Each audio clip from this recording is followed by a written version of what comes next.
Greetings and welcome to episode 28 of the Prometheus Project podcast. I'm your host, Richard Bist.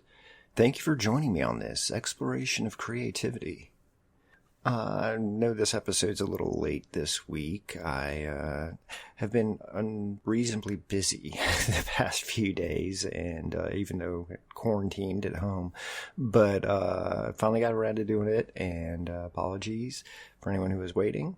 And so let's get started. Lately I was reading this book called Far and Away by Neil Peart, which is a collection of essays that he wrote back between 2008 and 2010.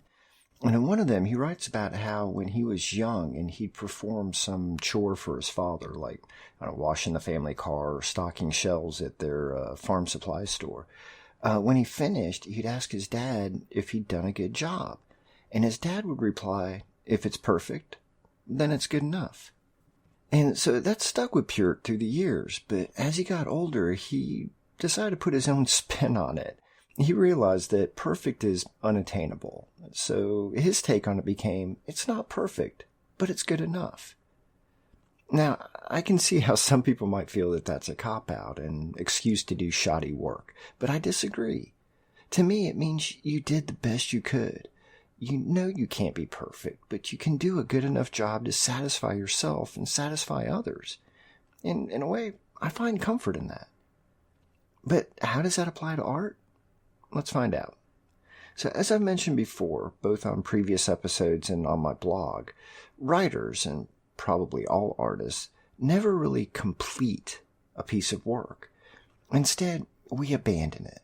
And what I mean is that we can never get the story, the painting, the song, or whatever project that we're working on to be perfect. It will never match what we see or hear or feel in our hearts and our minds. We can get close, but at some point we give up. We get as close as we can and then we just let it go. Of course, this doesn't mean we're giving up in the traditional sense of the phrase. We simply can't do anything more with it that will improve it. I remember one of my writing instructors at Florida State University once said that when you're editing a story, eventually you'll get to a point where you'll catch yourself adding things back that you had previously removed. When you get to that point, the best thing you can do is call it finished and move on to the next project. And I've been there. I used to struggle over my stories, sweating, swearing into the wee hours of the night, trying my best to make the story perfect. In my mind, that's what writers did. That's what all artists did. I assumed that when I walked through an art gallery that every painting I saw on the wall or every piece of art that was on display in a case or on the floor or hanging from the ceiling was exactly what the artist originally imagined, like it was a mirror image of what they saw in their imaginations. The same thing with books. I naively assumed that when Hemingway or Sylvia Plath or Stephen King published a book, that it was perfect. That's the story or the poem that they saw playing out in their mind, and the words that ended up on the page were a perfect representation of the story or poem as they saw it in their head. It took time for me to realize that's not the case. And yes, I felt like I should have known better. I should have known that all along. But my own struggles with perfection left me feeling inadequate and like an amateur. Here I was, staying up late at night, getting up early in the mornings, writing and rewriting a story, or fine-tuning it if you like, but I just couldn't get it to read exactly as I wanted to. I feel confident that other artists go through this too, or have gone through it at some point. It's not a weakness on our part. We all want to create to the best of our ability, but the art we create will never be perfect because we, the artists, aren't perfect. But don't take this the wrong way. I'm not in any way trying to dissuade you from following your dreams or from expressing yourself.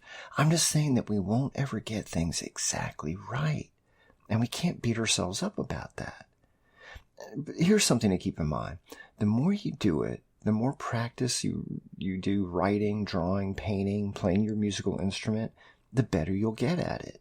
That's what we need to focus on, improvement. When we start out, we're unsure of ourselves. We're looking for direction, looking for our artistic voice. we're also mimicking the artists who inspire us, trying to do what they do, or at least trying to figure out how they do what they do. And over time, we develop our own artistic voices, our own styles, our own way of doing things. We find what works for us and we run with it. But when we're learning and honing our skills, we also run into a lot of misinformation and we make assumptions. I mean, just look at my example I noted a few minutes ago. I was under the assumption that all art was perfect, at least the pieces that saw the light of day. I thought that my stories weren't finished until they were just dead on accurate, and that assumption was crippling me and my development as a writer. Well, maybe that's overstating it a bit. I did waste a lot of time seeking perfection. Those were hours and days that could have been better spent working on a news story. But, in retrospect, I guess it was educational. I mean, it taught me a lot about editing. That's a good thing. It also taught me to be patient, or more patient, still working on that. But it taught me to take my time when editing, to look at the drafts through a reader's eyes instead of my writer's eyes. It also taught me that I'm far from perfect. I always try to find the silver lining, the way we look at life. Everything is a learning experience. Every event, every accident, every success, and every mistake has something to teach me. Like Muhammad Ali, the great boxer, once said, if you look at the world at 40 with the same eyes that you had when you were 20, then you've wasted 20 years. And something else I want to note is the pursuit of perfection is fine. And if that's the path you want to follow, I applaud you and I encourage you. But remember, you'll never achieve it. Perfection is something we should all strive for, to be the best we can at what we do. But we can't become obsessed with finding it. That way lies madness. And I guess that's a better way to look at it. Don't necessarily strive to be perfect. Strive to be the best artist you can be. And the best way to pursue that path is to never compare yourself to others. If you're a writer, don't compare yourself to other writers. Same goes for any artist in any medium. First of all, art is not a competition. It should be about self-expression and conveying ideas. Second, every artist is unique. We all have our own styles, our own voices. Sure, we can mimic other artists, we can copy them, we can incorporate some of their tricks and techniques into our own, but we still have a voice that is ours and ours alone. The fact that we are all originals means there's no point in trying to compare with others because, well, we're all different. Comparison is meaningless. It's just like the pursuit of perfection. So getting back to my original point, the not perfect but good enough, that quote is something we should all take to heart. In fact, if you feel so inclined, I recommend that you go back and listen to episode 20 of the Prometheus Project.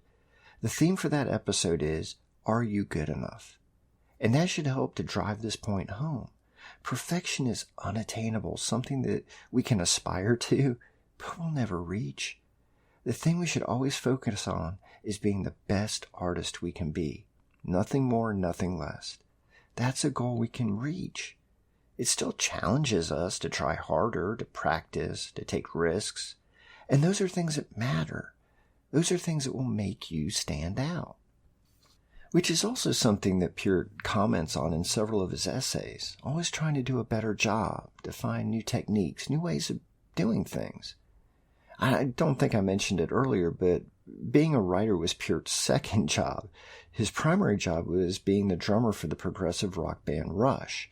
He was considered one of the greatest rock drummers to ever pound the skins, or as he liked to say, he hit things with sticks. But even though he was constantly voted as the best modern rock drummer by his fans and by his peers, he was never complacent.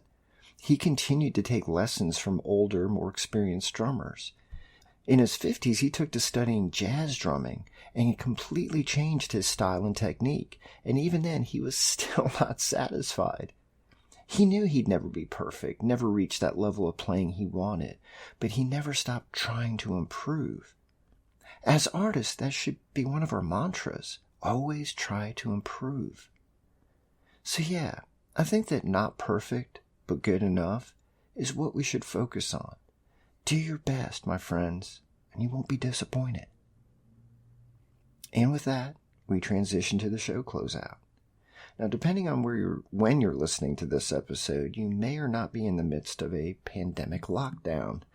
And if you're like me, you're stuck at home and social distancing. The funny thing is that on one hand, it's kind of great for creative people because, hey, we're time to be creative, right? But on the other hand, being stuck inside all day isn't exactly conducive to creativity.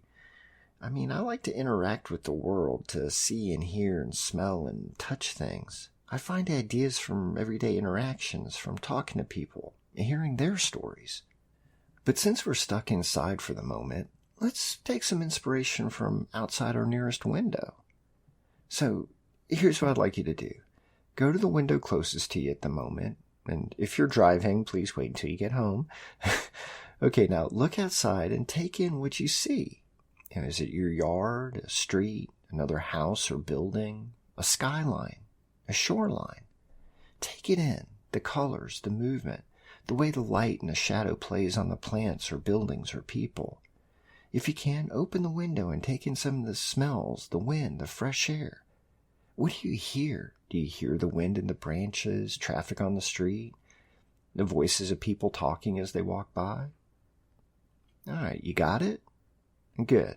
Now think about how it feels to be cooped up inside, to be restricted in your movements, but also how it feels to take in the outside world, to really look at it, what you're missing being inside. How does that make you feel? Do you feel frustrated, annoyed, anxious? Or maybe you're an introvert and this could be heaven for you. If so, good for you. But still, think about these emotions, these feelings, and then do something with them. Write something. It can be fiction, nonfiction. Write in your journal or on your blog. Paint. Draw something. Express those feelings with color and lines. Are you a songwriter? Then write a song about these feelings. Make it an instrumental if you're not comfortable writing lyrics. But whatever you're feeling, express it in your creativity. I mean, right now, we're all feeling weird, like everything is out of sorts. We're all wound up, we're anxious, we're worried about our jobs, about money, the health of our friends and family. And that's okay, you're not alone. But with all this going on, you need to express yourself. Keeping all this crap inside your head is not healthy. Now's the time to be creative, to explore new ideas. Use your creativity to get that stuff out of your head, to manage it, to make yourself feel a little better. Now, let me know if this helps. You can reach me via the contact form on my website or catch me on social media. And as always, please leave a review on whatever platform you listen to this on and tell your friends. And so please be safe, be kind, and take some time to be creative. You deserve it, and you need it. Cheers.